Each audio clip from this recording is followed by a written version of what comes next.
right, ladies and gentlemen, you are Locked On Falcons. I'm your host, Aaron Freeman, and today we are breaking down the Falcons 2022 regular season schedule, and you'll be hearing my thoughts on what this team's final win-loss record will be this season.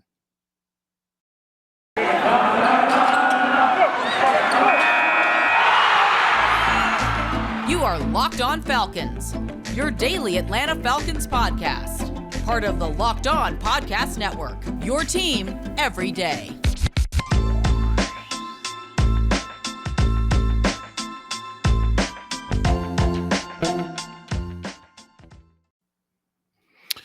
So, guys, you know me. I'm Aaron Freeman, been covering the Falcons for many years, formerly at FalcFans.com, RIP, still going strong on Twitter at FalcFans, and of course, the host of this illustrious Locked On Falcons podcast, your daily Atlanta Falcons podcast, part of the Locked On Sports Atlanta podcast family. And like all Locked On Sports Atlanta podcasts, you can find Locked On Falcons free and available on a variety of podcast platforms, Apple, Odyssey, Google, Spotify, as well as YouTube, Monday through Friday. And if you get if you subscribe to Locked On Falcons on YouTube, you'll get the video version of the podcast the night before the audio drops. And especially that's pertinent to this weekend, because on Sunday night, before the Monday audio drops, you'll be getting my comprehensive scouting report of Drake London. So make sure you tune in for that on Sunday evening. Make sure you hit that bell, hit that subscribe, all that stuff. So today's episode, we're going to be talking all about the Falcons schedule. Eventually on today's episode, we'll be going week by week and you'll get a couple of my thoughts. We're not going to go too deep into like the key matchups or anything like that. That's something that we can discuss over the course of the summer. But for those of you that just want to get a general layout of the schedule, maybe one or two notes on each game, we'll do that. But we'll start things off by getting to the thing that you guys definitely want to hear first, which is sort of what my thoughts are on the Falcons schedule. And I know we're a much more optimistic and positive version of Locked On Falcons over these last couple of days. So you will be surprised, or not so surprised anymore, because I think the Falcons could win up to 7 games this year. I think that's possible. And again, this is the optimistic version of me saying that, but for them to reach 7 wins this year, I do think they're going to have to get a lot of breaks, pretty much all the breaks. And so my more realistic take on the team is, my unofficial prediction is that they will go 4-13 this season. I think their floor this year is probably 3 wins. They probably beat Carolina at least once. And between their next most winnable games, which is Seattle, Chicago, Washington, Pittsburgh, and then the Week 18 game against Tampa Bay, where you're hoping that they kind of rest all their starters, between those 5 games, you should be able to get at least 2 more wins, go 2-3 in those 5 games to get yourself to 3 wins. Last year, that's pertinent because last year I thought at a minimum, if Arthur Smith was a good coach, that he could get the team to 7 wins. They got the team to 7 wins.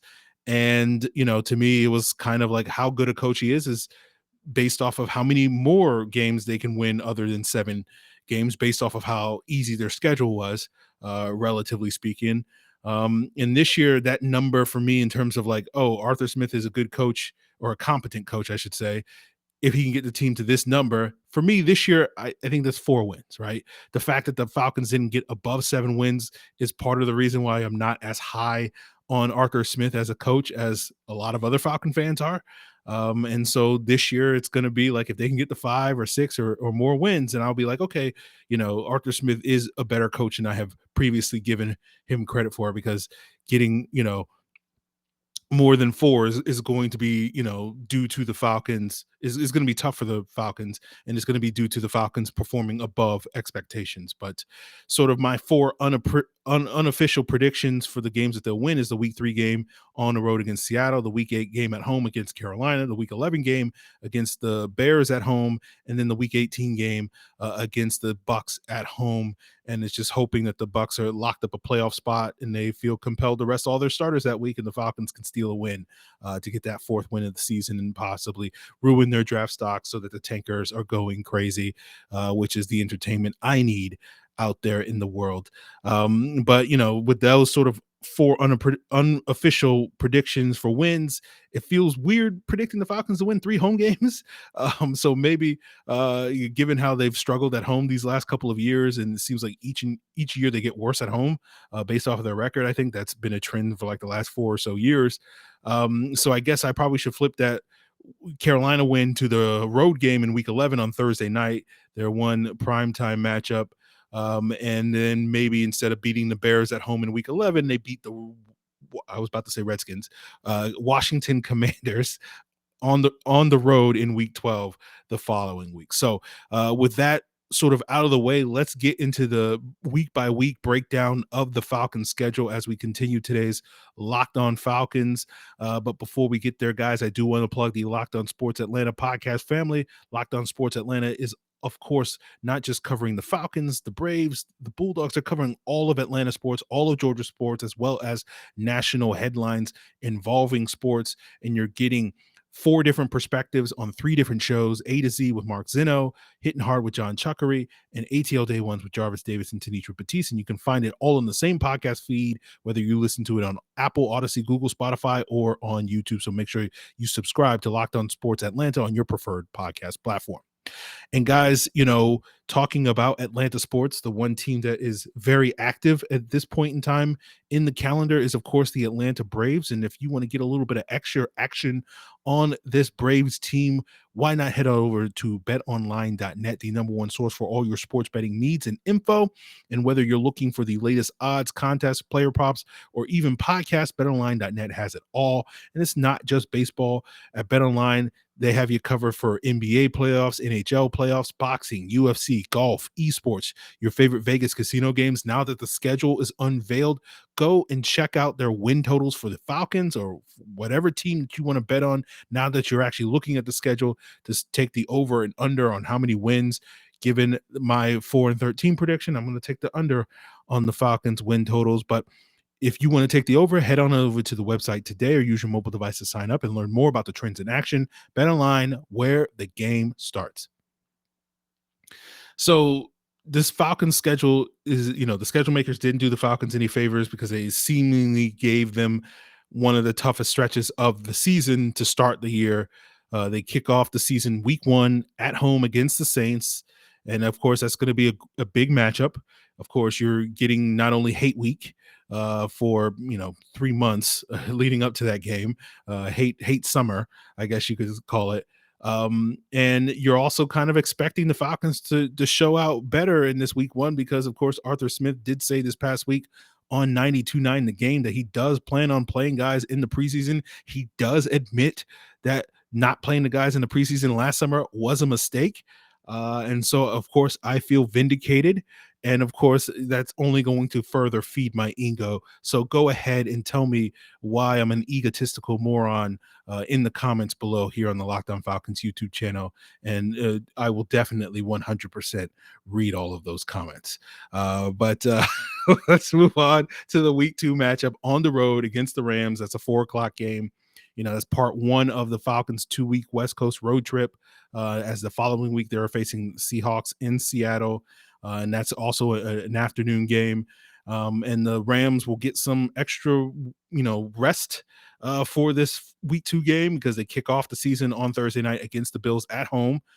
So they get back-to-back home games over the course of, 10 days or whatever the case may be.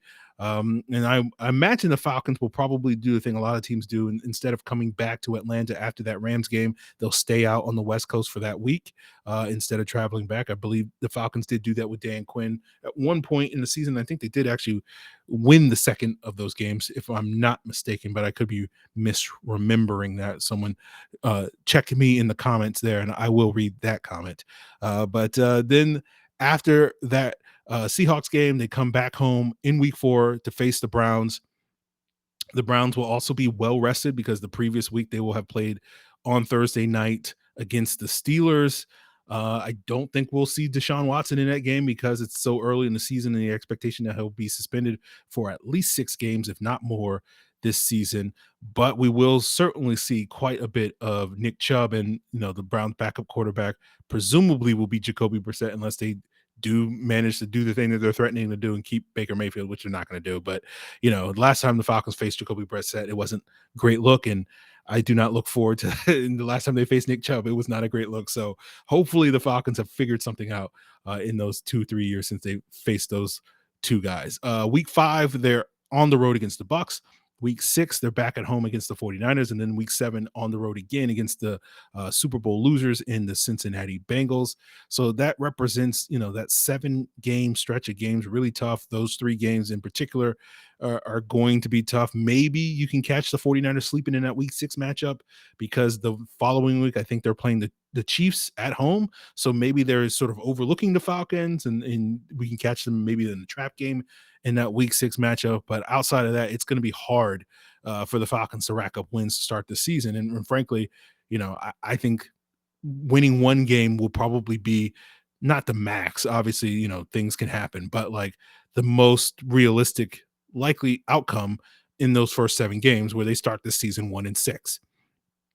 And, I think you're getting into the softest part of the Falcons schedule, which will continue to break down. And this is kind of the point where I think if you do start off 1-6, the point is where you kind of turn the page to Desmond Ridder. If you're the Falcons, if you haven't already made that decision prior to this, going into the season.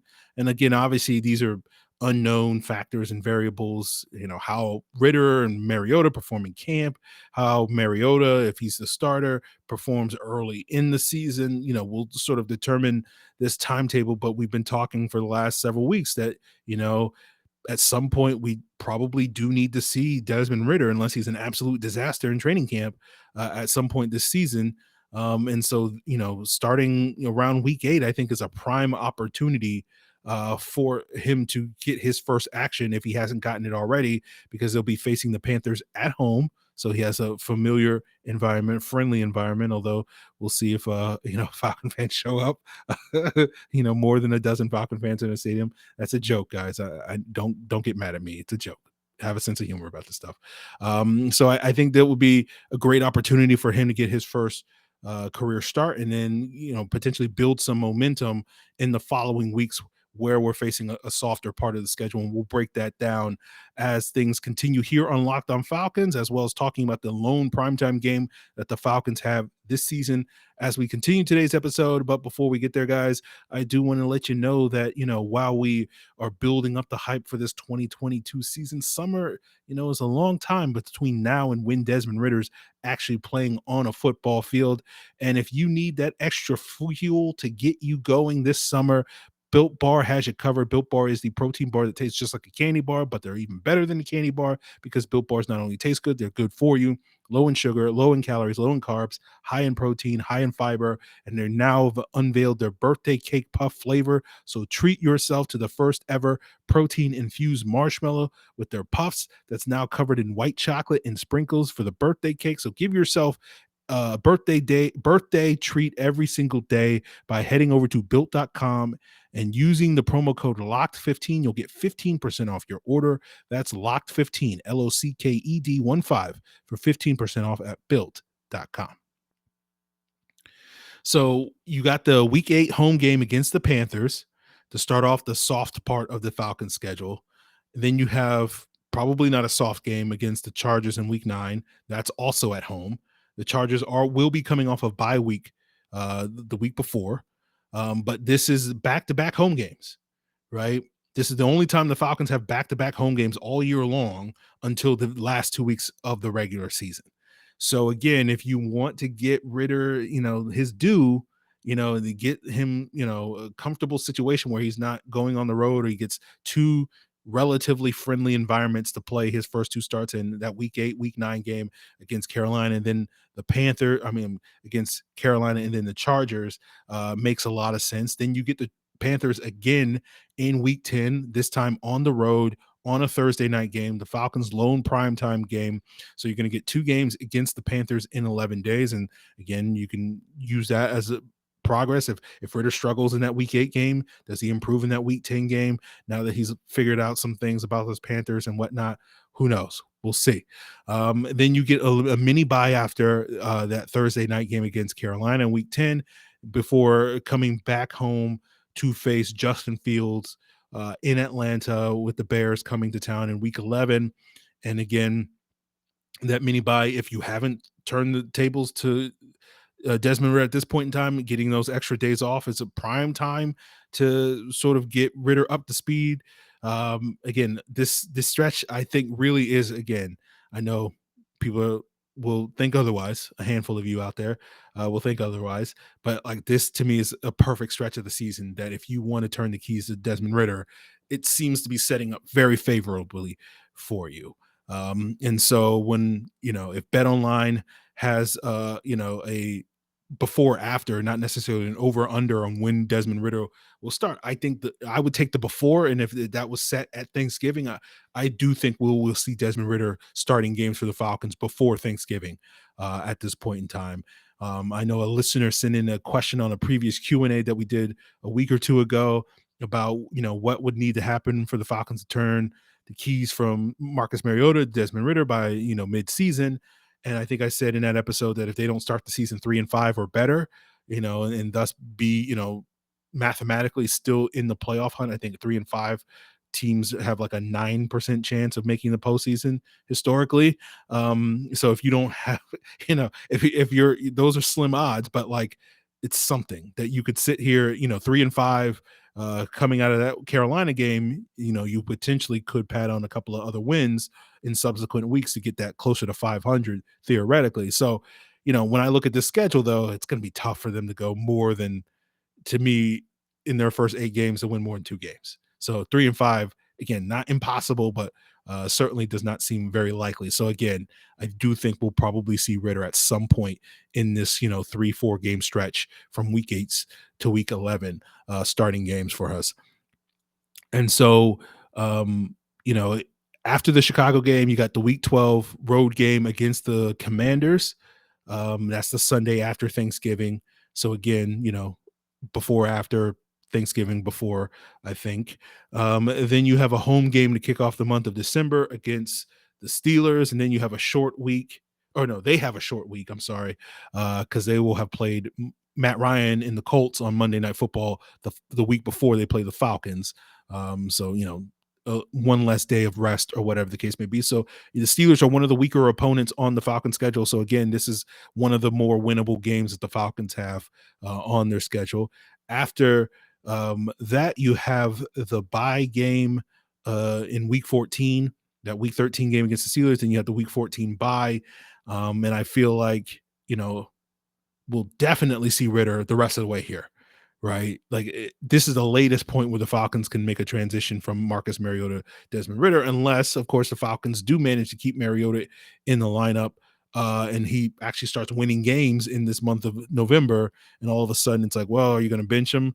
Even though the Falcons have won like 3 out of the last 4, then probably not the case. This is kind of why you want to pull the plug on Mariota before this. If you're the Falcons, because you secretly, you want to have your cake and eat it too. And that cake tastes an awful like titanium alloy, because they make tanks out of titanium alloy, if you get the drift there, guys. But you come out of that week 14 bye in week 15 on the road against the Saints, who are also coming off a week 14 bye. Then you have week 16, that's Christmas Eve, on the road against Lamar Jackson and the Ravens. Then week 17 against Kyler Murray and the Cardinals. And then you have, that's a home game. And then you have another home game week 18 against the Bucks. And, I'm very curious for all of you guys out here that for the last couple of weeks have been sort of saying, oh, this team is going to win more games than they did a year ago because they're a better football team. I'm wondering, now that you're actually looking at the schedule for the first time, because I'm sure if you had that opinion, you haven't really paid any attention to who the Falcons are playing this year.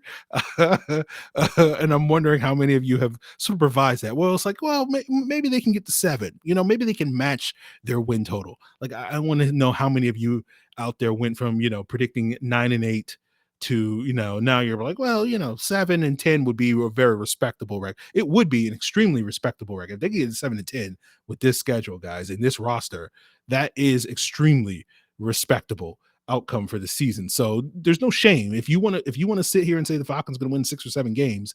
There's no shame in that. Like, you shouldn't feel bad about saying that. All right, that would be a very respect. As I said, like, to me, 4 is kind of the cutoff for like competency. So 6 is like they're 2 games better than expectation in my eyes at that point in time. So, I'm very curious. Leave a comment. I will read that comment on what you think of this win total. Of course, you can send an email to lockedonfalcons@mail.com if you're too embarrassed to admit what you think. Or, of course, you can hit me up on Twitter or Facebook at Locked On Falcons to get your schedule reaction. So, overall, this year is basically an evaluation year again, right? We have a bunch of prove it guys on 1-year contracts that are kind of auditioning for bigger contracts next year with this team or elsewhere. So it's the same situation that we had a year ago. You're just going to really be focused on sort of which of these young guys step up from, as I mentioned previously on episodes, from the 2020, 2021, and now 2022 draft classes. Sort of who are the young players that are going to be the foundational pieces of this roster. Like, we know Chris Lindstrom, we know AJ Terrell are going to be these foundational pieces for years to come.